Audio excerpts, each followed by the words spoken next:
I just had one of the most amazing mornings I've ever experienced with these elk.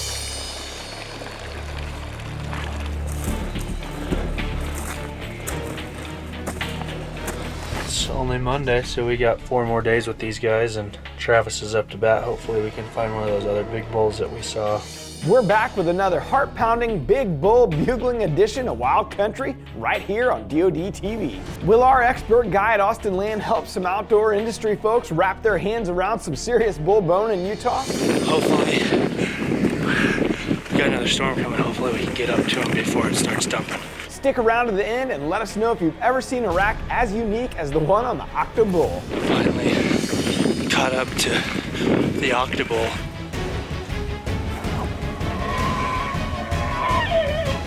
Incredible. It is. We're after the big old yellow things that like to yell real loud and tell us where they're at. This segment of DoD TV is brought to you by Leupold. Be relentless.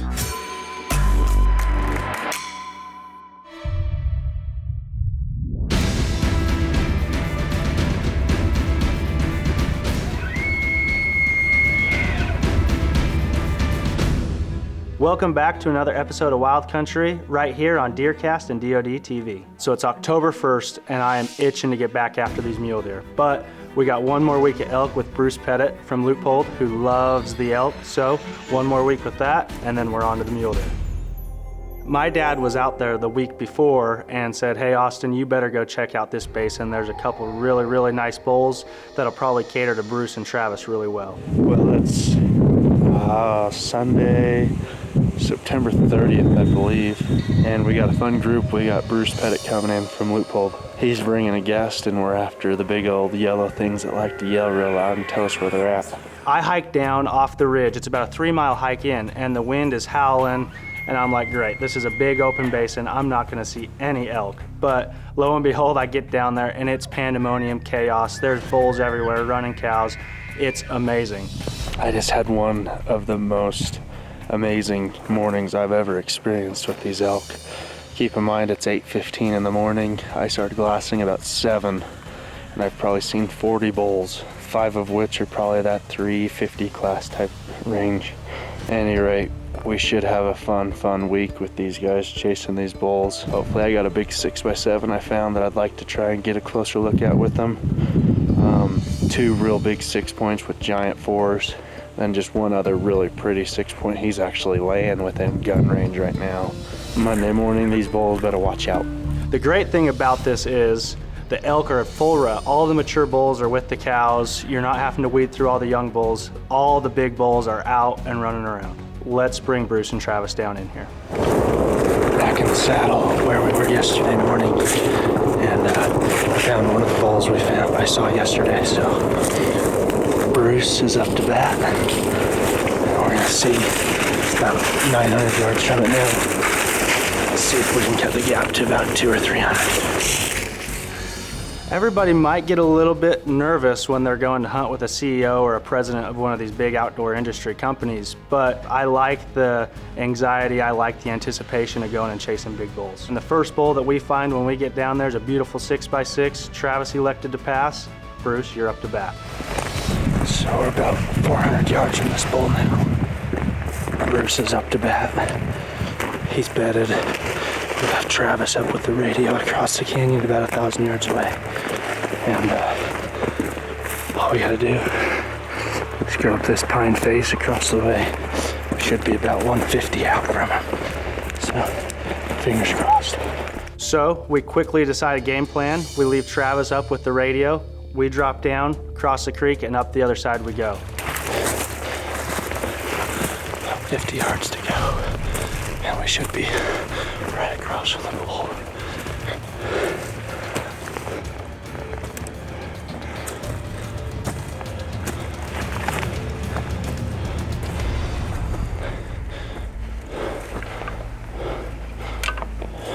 It's a pretty steep hike, and I laughed when I was talking with Bruce as we're going up. We're both huffing and puffing, and I turned to him and did the old Leupold slogan and said, hey, be relentless. We get up through the pines, pop out right where we want to be, There he is. We're about 200 yards from this bull. We have a perfect little cedar tree that we can crawl right up to, get the gun rested, and now it's a waiting game. How's that feel, Bruce?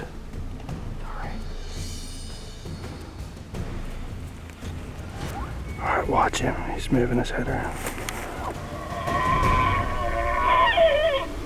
He's only at 179, Bruce. He's in good shape. Yeah.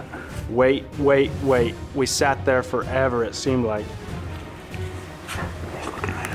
Yeah. Finally, Bruce is like, all right, I'm gonna get off the gun a little bit. Let's relax, let me get a really solid rest. And of course, as soon as he did that, the bull stands up, I'm not rolling, and boom! There it went. Yeah. I didn't see, he's hit hard though. He's going to the right, straight away from us. Hurt real bad. That hit him. I didn't get the first shot on film, but quickly get the record button going, and we get the follow-up shot as that bull's going away into the timber. We get up, get on the trail, and here we go into the trees. Wow, thank goodness for spotters and a couple extra guys here with us, me and Trav and Bruce, hands and knees sometimes crawling, finding this blood, and well worth it. That was one of the most strenuous, long days I've ever had in the guiding woods. Well, we're finally back in camp. At about 11 o'clock, we left about 6 this morning. So it was a long day, but successful day out chasing bulls with Bruce and Travis. At any rate, it's only Monday, so we got 4 more days with these guys, and Travis is up to bat. Hopefully we can find one of those other big bulls that we saw. Time for some shut-eye.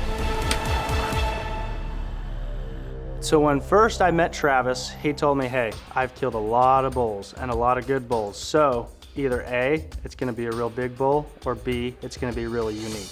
So I kind of got my hands full, but I think with some of those bulls we found on September 30th, we got something in line for them. It's rainy, it's nasty, but Travis is up to bat. We actually happened really quick. Got down on these sarvis berries and we called the bull up to about 20 yards, but it was so thick we couldn't tell what he was, could just see his bags.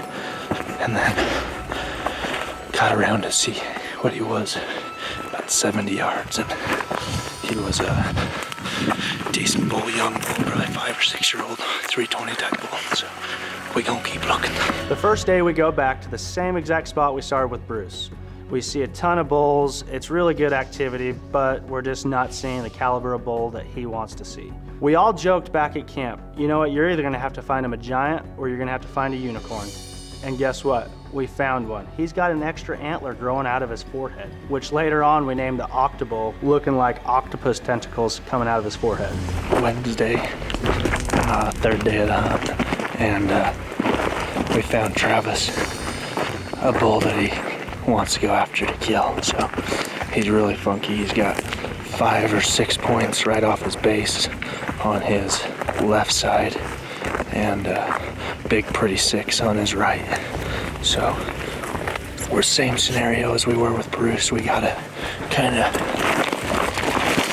go down. We're about 1,200 yards or so. We gotta drop down into the bottom, up the other side on the ridge across from him, and hopefully have a couple 100-yard shot or so. Like I say, we're about 1,200 out and hoping to get to about 2. We have to strategically plan this stalk. We gotta go down a huge hill of thick, nasty timber and then come up on a wide open sagebrush hillside. And there are hundreds of elk everywhere. All right, we're about halfway there. Just hitting the bottom. And bull's still there with the cows, so we got about 300 yards to go up this hill and we should be in perfect position. We slowly make our stalk going across the creek and back up the top. We didn't bust anything, which was a shocker. Okay, so you're at about 310, 316. Let's just make sure he's perfectly stopped and broadside. We get Travis laid prone. I get all the camera set up. We got the cows bedded right out in front of us at about 280 yards. Now it's another wait, wait, wait type game. my cow call out. If he hits a good spot for you, if he turns or whatever, if you want me to stop him, I will. Yeah, he's moving but slow, right? Yep, left or right. She's laid down right there. Yep, correct. We're sitting there, we're waiting. The bull finally stands up to run another bull off, and here he comes to tend his cows. This is the opportunity we've been waiting for. The branch is kind of right in our way, isn't it? Yeah, that tree trunk, yeah.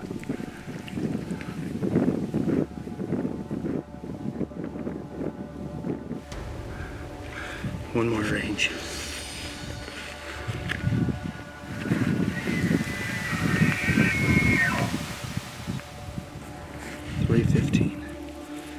He's just standing there, isn't he? Yeah, he's right over her. If he does walk into either of those openings, let's let him get to the middle and then I'll just stop him. He's gonna stand her up, it looks like. Okay, she just got it.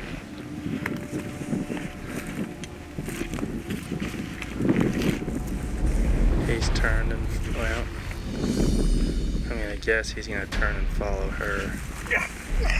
Hopefully see where that cow is to his right. Yeah. I'm guessing he's gonna come back to her.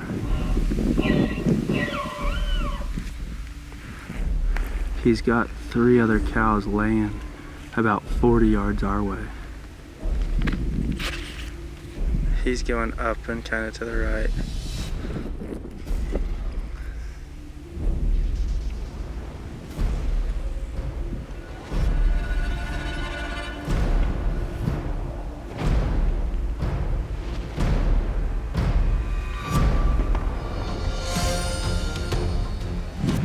There, right behind that top cow now. Yep.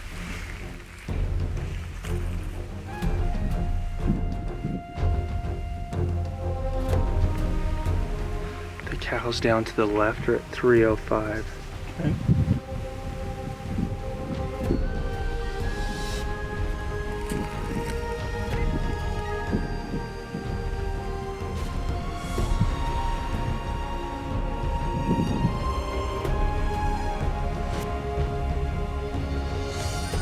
He just walked away from us a little bit because he's running another bull off.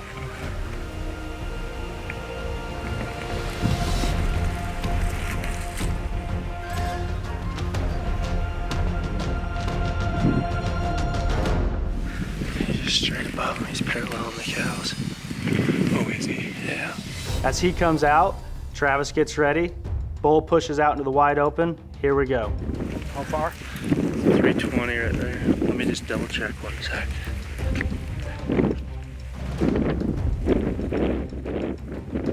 .335 right there. Yep.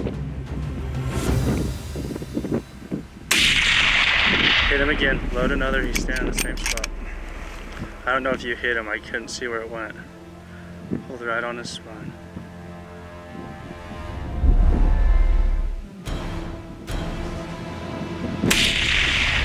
That one hit him. He's coming right at us. I thought he hit him. The way the bull reacted, the way he was backing up and doing his thing, I thought for sure we had contact. He's standing in the same spot. Just face the other way. Do you see him? Yep. Go ahead, put another one in him.